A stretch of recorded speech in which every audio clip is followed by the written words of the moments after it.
4010 프로젝트 이제 한 주간 지났고 하나님 나라와 성령이라는 주제를 가지고 지금 계속해서 진행을 하고 있습니다. 그래서 이 누가복음을 읽어 나가고 있는데, 그래서 제목도 가능하면 하나님 나라와 좀 연관을 짓고 하나님 나라의 관점에서 좀 제목을 정하려고 했는데, 오늘 본문 제목은 하나님 나라의 일꾼들이라는 제목입니다. 12제자를 부르신 말씀입니다. 오늘 본문이 이렇게 시작합니다. 이때가 무슨 때인지를 좀 알 필요가 있겠죠. 6장 1절부터 12절에 보면은 지금이 어떤 때인지를 알 수 있는 그 이야기가 두 가지가 있습니다. 시간은 똑같은 시간입니다. 안식일에 있었던 일입니다. 안식일에 제자들과 예수님이 이제 밀밭 사이로 지나가시다가 제자들이 밀 이삭을 따서 손으로 비벼서 이렇게 먹었습니다. 근데 또 언제 나타난지 바리새인들이 그것을 보고 있다가 왜 안식일에 하지 못할 일을 합니까? 이렇게 이야기를 했습니다. 안식일에 하지 못할 일을 했다는 말은 이 손으로 비비어 이삭을 따서 비벼 먹는 것은 추수하는 행위로 간주를 하고, 추수하는 것은 일이기 때문에 안식일은 일을 쉬어야 되잖아요. 그래서 바리새인들이 안식일에 일을 했다고 하면서 제자들을 이제 비난한 거죠. 그랬을 때 예수님께서 사무엘상 26장에 있는 다윗 이야기를 꺼내십니다. 그 다윗이 사울을 피해서 사람들을 데리고 이렇게 도망 다니던 상황이었는데, 이제 배가 고파서 먹을 것이 없어가지고 아히멜렉 제사장이 있는 노읍이라는 곳에 갔습니다. 갔을 때 떡을 좀 달라고 이렇게 했을 때 제사장이 제사장만 먹을 수 있는 진설병을 줍니다. 여자를 가까이 하지 않았냐, 성결한 것을 묻고 난 뒤에 우리가 3일 동안 여자를 가까이 한 적이 없다, 그거 확인하고 이 진설병을 줍니다. 그 이야기를 이제 끄집어내시면서 율법이라고 하는 것은, 안식일 법은 문자 그대로 지키는 것이 중요한 것이 아니라 생명이 더 중요하지 않냐, 배고픈 사람을 먹여야지 그 법으로 막아버리고 배고픈 사람을 굶기면 되겠냐, 율법의 참 정신은 사랑이다, 이걸 말씀을 하시면서 제자들 편을 드셨죠. 그리고 또 안식일에 오른손 마른 사람이 있는데, 이 바리새인들이 또 와서 봅니다. 어떻게 하는가, 또 안식일에 무슨 일을 하시지 않는가 이렇게 쳐다보고 있습니다. 아니나 다를까 예수님께서 그 손 마른 사람을 중간에 세우시고는 병을 고쳐버립니다. 그러면서 오히려 이렇게 물었죠. 안식일에 선을 행하는 것과 악을 행하는 것, 생명을 살리는 것과 죽이는 것, 어느 게 옳으냐 이렇게 물으셨습니다. 그것은 똑같은 말씀이시죠. 율법의 참 정신이라고 하는 것은 율법에 있는 대로 의료 행위도, 고치는 의료 행위도 일이거든요. 일이기 때문에 일을 하면 안 된다는 겁니다. 그래서 병자를 있는 그대로 놔둬야 된다는 거죠. 근데 예수님께서는 그래서 안식일에 선을 행하는 것과 악을 행하는 것, 그리고 사람의 생명을 살리는 것과 죽이는 것, 어느 게 옳은 거냐. 근데 그 말씀은 이런 말씀입니다. 선을 행하지 않는 것은 악을 행하는 거다. 생명을 돕지 않는 것은, 어려움에 빠진 생명을 돕지 않는 것은 그건 죽이는 것과 똑같은 것이다. 실제로 이 바리새인들은 죽이지 않았습니다. 악을 행하지 않았습니다. 그런데 아무것도 하지 않는 것, 선을 행하지도 않고 생명을 돕지도 않는 것은 악을 행한 것이고, 그리고 죽이는 것과 똑같다, 이렇게 말씀하십니다. 여러분, 안식일의 정말 본질은 쉬어야 되잖아요. 안식해야 되잖아요. 치유가 일어나야 되고 회복이 있는 것이 참 안식이거든요. 근데 그 법이라는 것에 묶어놓고는 자기들이 아파도 병원 못 가고 얼마나 힘들겠습니까? 자기들 바리새인들도. 그래서 예수님께서는 안식일의 주인은 인자이기 때문에 인자의 뜻대로 지키는 것이 가장 좋은 날이다, 이렇게 말씀하셨습니다. 그러니까 예수님께서는 지금 배고픈 제자들, 그리고 손이 말라서 고통 중에 있는 병자를 치유하시는 좋은 일을 행하셨잖아요. 선을 행하신 거잖아요. 악한 일이 아니잖아요. 그런데 이 일 때문에 6장 11절에 보면 뭐라고 되냐면, 바리새인들이 노기가 가득했다. 그러니까 열받아 버린 거예요. 분노가 생겨난 거예요. 선을 행했는데, 좋은 일을 행했는데, 나쁜 일을 행했는데 바리새인들이 열을 받았다면, 분노했다면 이해가 되지만 그런 일이 전혀 아니잖아요. 그런데 이때라는 말이 바로 이런 상황일 때라는 말입니다. 그럼 얼마나 억울하겠습니까? 얼마나 속이 타겠습니까? 속상하겠습니까? 여러분 같으면 어떻게 하시겠어요? 억울한 일을 당했다, 선한 일을 행했는데도 불구하고 욕을 먹었다, 어떻게 하겠습니까? 예수님은 오늘 뭘 하러 가시냐? 기도하러 가십니다. 기도로 이 마음을 해결하는 거죠. 이 마음을 안정시키고 푸는 거예요. 이 바리새인들은요, 다르게 말하면 하나님 나라의 저항 세력입니다. 하나님의 통치를 거부하고 하나님 나라가 이 땅에 임하는 것을 저항하는 세력들입니다. 그 세력들을 경험하고 난 뒤에 예수님께서 가장 먼저 하신 일은 기도하러 가시는 거였습니다. 누가복음의 기도는 매우 중요하죠. 예수님은 수시로 기도하셨다고 이렇게 기록이 되어 있는데, 자, 오늘 말씀에 보면 기도하러 산으로 가셨는데 밤이 새도록 기도하셨답니다. 예수님의 공생의 사건을 기록한 이 복음서나 또는 서신서의 이런 군들을 찾아봤을 때 기도하시는 시간이 표현된 곳들을 찾아보면 정말 가장 길게 기도한 것이 밤새 기도하신 겁니다. 때때로 제자들까지도 거리두기를 하시고 한적한 곳에 가서 기도하신 적도 있고, 새벽에 기도하러 가신 적도 있고, 겟세마네 동산에서 너희가 나와 함께 1시간도 깨어 있을 수 없더냐. 그래서 3번 기도하셨는데 3시간 전에 기도했다고 보는데 3시간 기도하신 거, 그게 가장 긴 기도 시간인데, 근데 밤이 새도록 기도하셨다고 말씀하십니다. 여러분, 밤을 새서 하는 기도는 중요한 일인가요? 안 중요한 일인가요? 중요한 일인 거죠. 아주 중요한 일인 거예요. 여러분들도 힘들고 어려운 일 만나면 철야하잖아요. 한국교회가 철야기도를 참 많이 했었는데 철야기도 많이 없어졌죠. 이런 동부교회를 하나님께서 너무 사랑하시는 이유 중에 하나가 예전에 날마다 철야기도 한 기도의 사람들이 있기 때문에 하나님이 동부교회를 너무너무 사랑하신대요. 하나님은 그 사람들을 기뻐하시는 거예요. 예수님도 밤이 새도록 기도하셨습니다. 무슨 일을 위해서 기도하셨는가? 우선은 이 저항 세력을 만난 것에 대해서 마음을 안정시키면서 동시에 하나님 나라를 저항하는 세력들에게 맞설 수 있는 대항 세력을 세워야 되겠다. 이 기도를 하신 겁니다. 그리고 밤새도록 기도하신 뒤에 13절에 날이 밝아오자 제자들을 다 부르셨습니다. 다 불러 모아놓고 그리고는 그 중에서 12명을 선택했대요. 그러니까 이미 예수님 제자라는 것이 예수님을 따라다니는 사람들인데 12제자 외에도 부르시는 장면이 다 나오지 않았습니다. 옆에 책자 왼쪽에 보시면 베드로 부른 거, 야고보, 요한 3사람 정도, 그다음 마태 부른 거, 그 정도밖에 나오지 않는데 나머지 제자들을 어떻게 부른지는 장면이 나오지 않지만 이미 예수님을 따라다니는 제자들은 굉장히 많았고 그 중에서도 12명을 따로 세우셨다 이렇게 말씀했습니다. 그리고는 이제 사도라고 칭하셨다고 되어 있는데 이 대목이 굉장히 중요합니다. 예수님께서 제자들을 선택하신 겁니다. 제자들이 예수님을 선택한 게 아닙니다. 예수님이 하나님 나라의 저항 세력에 맞설 수 있는 대항 세력을 세우기 위해서 제자 공동체를 만드는데 예수님이 뽑은 사람들이 12명의 제자 안에 포함이 되었습니다.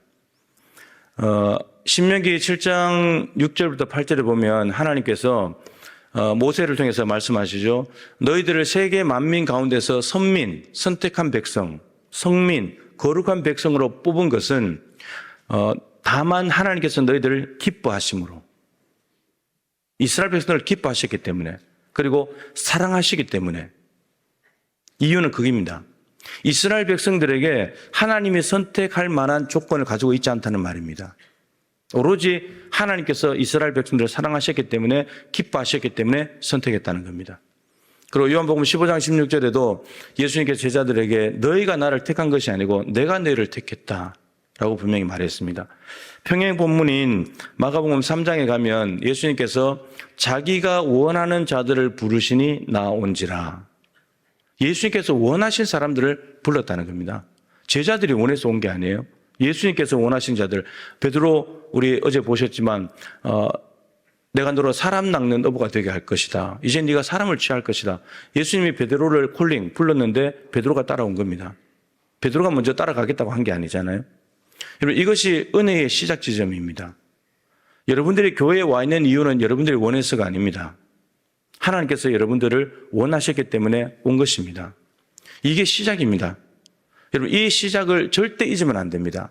이게 무너지기 시작하면 내가 온 거지, 내가 열심히 한 거지, 내 노력으로 지금까지 온 거지, 내가 열심히 했기 때문에 직분도 받은 거지, 내가 수십 년 헌신했지, 여러분, 이런 식으로 가기 시작하면 이것이 자기 의가 돼버립니다. 자기가 온 것처럼 돼버립니다. 그럼 예수님은 온데간데 없이 사라집니다. 우리의 신앙의 집은 이 기초 위에 세워져야 됩니다. 하나님께서 나를 부르셨다.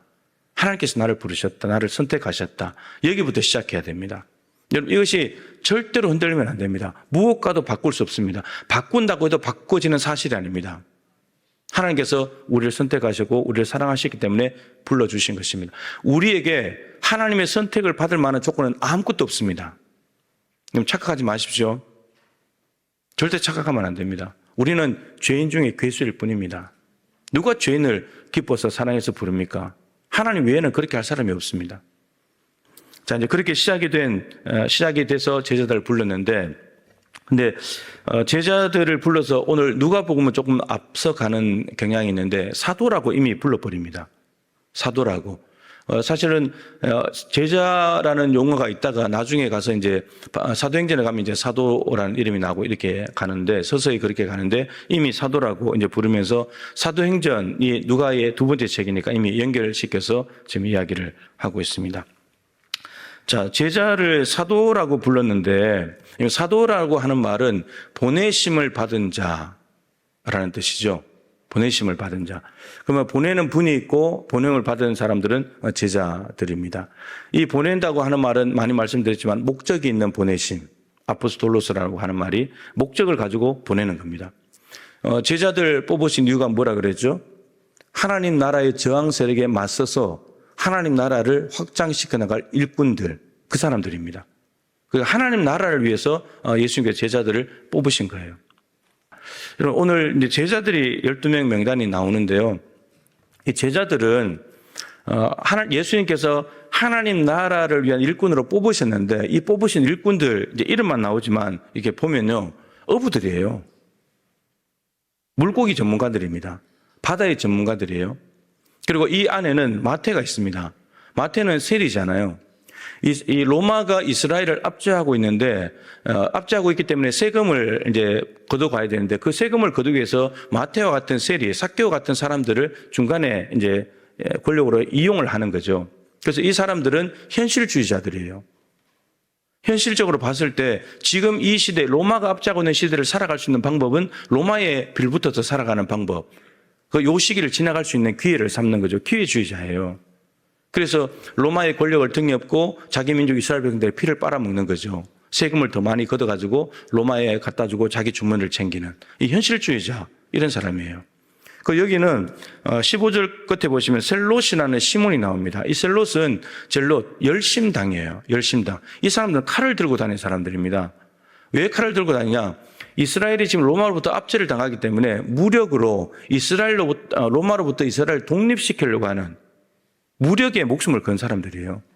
이런 사람들을 뽑은 거죠. 그리고 가룟 유다는 돈 욕심이 있잖아요. 돈 사랑해서 예수님 팔아버린 사람이잖아요. 근데 이런 사람들을 뽑아놓은 거예요. 이런 사람들이 하나님 나라의 저항 세력에 맞설 수 있겠습니까? 적어도 바리새인과 같은 하나님 나라의 저항 세력에 맞서려면 바리새인보다 더 신분이 더 높든지, 더 종교적인 힘을 더 가지고 있든지, 뭔가 용기가 있든지 그런 사람들이어야 되잖아요. 근데 어떻게 보면 어중이 떠중이들을 다 모아놓은 거예요. 근데 지금 예수님께서 이 사람들을 하나님 나라의 저항 세력에 대항할 수 있는 대항 세력으로 세워서 하나님 나라를 이 땅에 계속해서 확장시켜 나가길 원하신다는 겁니다. 그럼 이 제자들에게 뭐가 필요합니까? 자라야 되는 거예요. 성장해야 되는 거예요. 그러지 않고서는 세상에 나가면 그냥 다 자빠지는 거예요. 다 패배당하는 거예요. 무서워서 벌벌 떨고 하나님 나라 포기해버리는 거죠. 그래서 예수님께서 이 제자들을 미리 공생의 초기에 뽑아서 이 사람들을 훈련시키기를 하시는 겁니다. 마가복음 3장에 예수님께서 제자들을 부르신 목적을 적어놨죠. 여러분들 이제 정말 귀에 딱지가 않도록 들으신 이야기잖아요. 기도학교 때 제일 중요한 본문이고, 예수님께서 제자들을 뽑으신 이유가 먼저 자기와 함께 있게 하시고 보내사 전도하고 귀신 내쫓는 거, 자기와 함께 있는 거, 그게 너희들 나하고 같이 있어. 그러면서 내가 어떻게 하는지, 내가 뭘 하는지를 너희들 보고 듣고 다 배워야 된다. 그리고 기도하는 거고, 그게 함께 있는 거라는 거예요. 그 시간들을 가지고 있어야지만 전도할 수 있고 귀신을 쫓아낼 수 있다는 거죠. 사역을 할 수 있다는 겁니다. 그래서 그 시간이 매우 중요하다. 함께 있는 시간. 그래서 제자들은 3년 동안 예수님과 함께 지냈습니다. 그러면서 보고 듣고 배우는 거죠. 그런데 그러다가도 예수님 돌아가시니까 다 도망가 버렸고 성령 충만을 받고 난 뒤에야 이제 제자들은 하나님 나라의 일꾼으로 거듭났습니다. 그 3년 동안은 훈련 기간인 거죠. 훈련 기간. 자, 그런데 사도라는 용어를 쓰시면서 보내신다라고 했는데 이 제자라는 용어가요. 사도 뒤에는 이제 사도도 나오지만 근데 제자라는 용어가 주로 복음서와 사도행전에만 나옵니다. 거의 다가. 딱 한 번 고린도전서 15장 5절에 나옵니다. 거기에는 부활하신 예수님께서 사람들을 만나셨다고 했을 때 게바에게 보이시고 12 제자에게와 그때 딱 한 번 나옵니다. 그리고 서신서에는 제자라는 단어가 단 한 번도 나오지 않습니다. 그럼 이 예수님의 제자가 없어졌는가? 더 이상 제자는 존재하지 않는가? 그것이 아니고 용어를 바꿔서 씁니다. 온전한 사람으로, 성숙한 사람으로 바꿔서 씁니다. 그 제자는 사도이기도 하지만 하나님의 보내심을 받은 예수님의 파송을 받은 보내심을 받은 자이기도 하지만 성숙한 사람이 제자입니다. 뭔가 준비되고 자란 사람입니다. 하나님 나라를 세워나갈 만큼. 에베소서 4장 11절부터 13절 말씀을 여러분 잘 아실 텐데 바울이 에베소 교회 편지를 보내서 교회에 어떤 사람은 사도로, 어떤 사람은 선지자로, 어떤 사람은 복음 전하는 자로, 어떤 사람은 목사와 교사로 세우셨다. 여러분 이 네 직분의 공통점이 뭐라 그랬죠? 말씀입니다. 말씀. 말씀 사역자들을 세웠다는 겁니다. 왜 세웠냐? 이는 성도를 온전하게 하여. 이제 헬라 뜻으로는 준비시킨다는 말인데 성숙한 사람을 만드는 겁니다. 여러분 사람을 성숙하게 만들어야 그 다음에 봉사의 일을 하고 그리스도의 몸을 세웁니다. 그리고 13절에 그리스도의 장성한 분량까지 올라가는 성숙한 사람이 된다. 어린아이의 일을 버린 성숙한 사람이 된다는 말이죠. 근데 성도를 성숙하게 하는 정말 제자로서 자라게 만드는 세상으로 이제 파송해도 될 만큼 자라게 만드는 그 도구가 뭐라는 거죠? 네 가지 직분이 가진 공통점, 말씀이라는 겁니다. 말씀으로 단련되지 않는 제자는 세상에 나가서 승리할 수가 없습니다. 예수님께서 제자들을 훈련시킨 방법도 3년간 말씀이었습니다.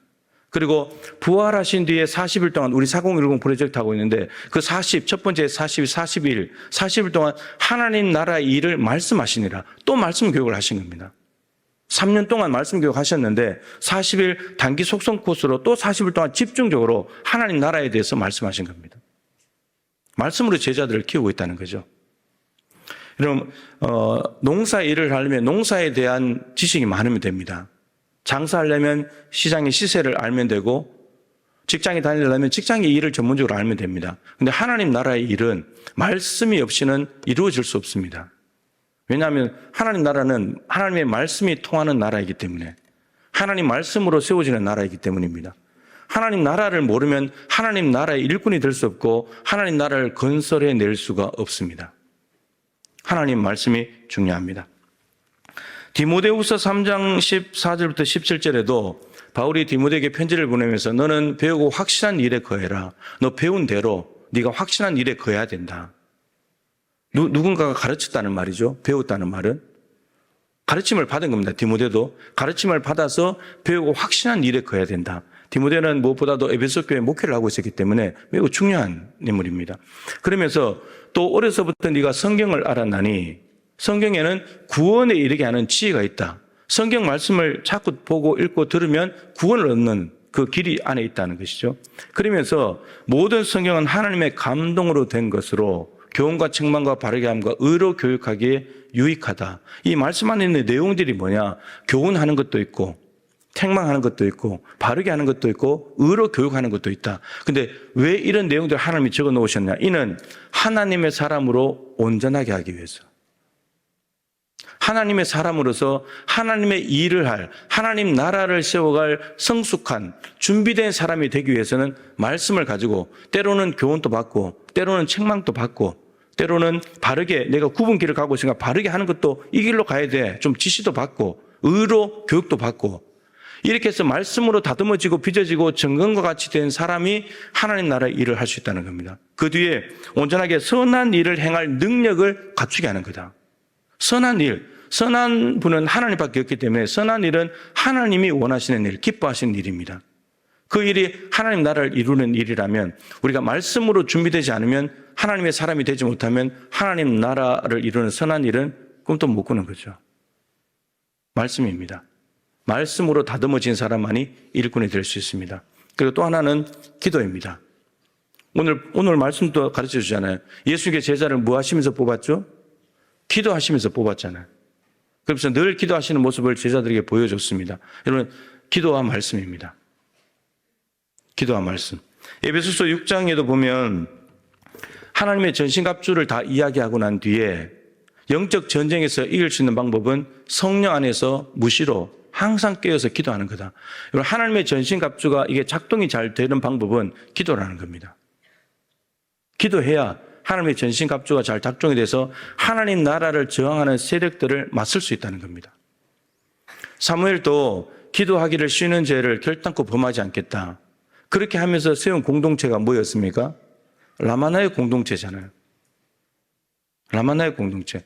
사무엘이 수장으로 있으면서 선지 생도들을 기도로 양육해가지고 사울이 다윗을 잡으려고 전령들을 보냈을 때 오자마자 자기들이 가지고 온 무기, 다윗을 잡으려고 했던 도구들 다 용도 폐기당하고 그리고 성령 앞에서 압도당해서 예언하고 누워있는 3번이나 반복하고 사울이 실제로 왔을 때는 이 전부터 성령께 사로잡혀서 예언하면서 사무엘 앞에 와가지고 그도 엎드러져가지고 옷을 다 벗고 예언하고 있는 인간의 계획과 인간의 방법, 인간의 도구 모든 것들이 무용지물 당하는 곳이 성령 공동체인데 그 성령 공동체가 어떻게 만들어지냐 기도를 쉬지 않는 사무엘 같은 지도자가 수령으로 있으면서 사람들을 기도로 선지 생도들을 양육했기 때문입니다. 사도행전에는 기도하고 말씀이 선포될 때 성령께서 임하셨습니다. 예루살렘에도 사마리아에도 그리고 가이사랴에도 에베소에도 오순절은 반복됐습니다. 이게 성령 공동체고 이 성령 공동체만이 하나님 나라를 방해하는 정치, 종교, 권력자들 앞에서 맞설 수 있고 하나님 나라를 퍼뜨려갈 수 있는 강력한 힘이 되는 거죠.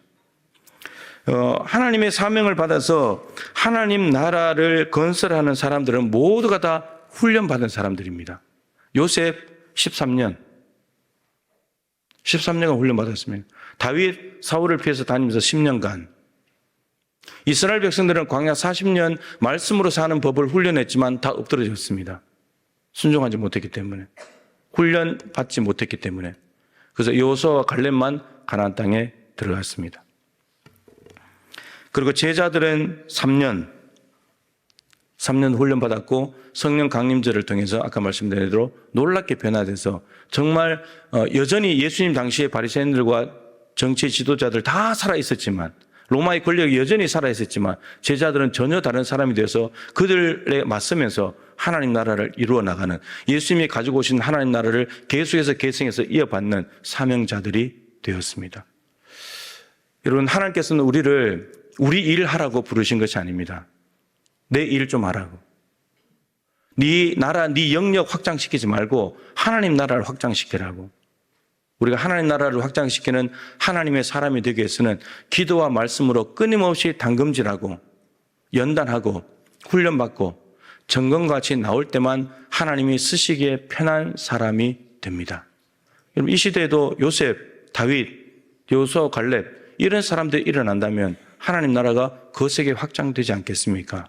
여러분, 우리 동부교회가 4010 프로젝트 50일, 어떻게 보면 길고 어떻게 보면 단기간인데 이 기간을 통해서 여러분 쉬지 않는 기도, 끊임없이 받아먹는 말씀 섭취를 통해서 여러분들이 하나님의 사람으로 준비되었으면 좋겠고 그래서 세상에 나가서 이 악한 권세들에 사로잡힌 영혼들을 구원해서 주님 앞으로 데리고 올 수 있는 하나님 나라의 일꾼들 다 되실 수 있기를 주님의 이름으로 축복합니다.